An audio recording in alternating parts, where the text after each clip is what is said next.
كلام خطير جدا من كابتن عبد الواحد السيد على زيزو. اسمع وشوف هو قال ايه وليه كان نفسه زيزو يمشي، وكان نفسه الزمالك يوافق على عرض نيوم السعودي.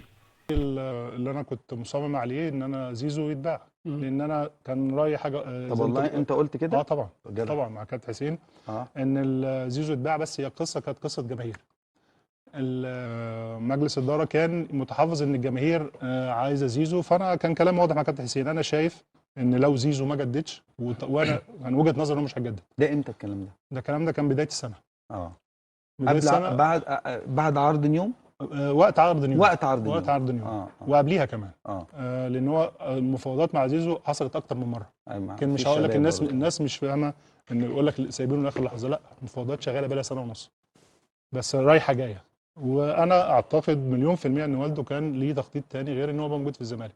فانا كان من رايي الشخصي، او طبعا مجلس الاداره هو القرار الاول والاخير ليه، ان زيزو ما يبقاش موجود او يتباع. بس كان الموضوع بالنسبه لهم هيبقى صعب جدا عشان الناحيه الجماهيريه. وده دايما اللي انا بقوله وبكرره مره تانيه، الجمهور ما يضغطش على مجلس اداره او اي حد بسبب لاعب.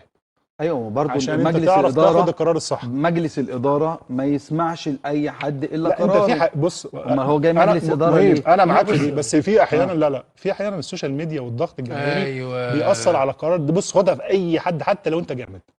في اي مجال انت شغال فيه هتلاقي الموضوع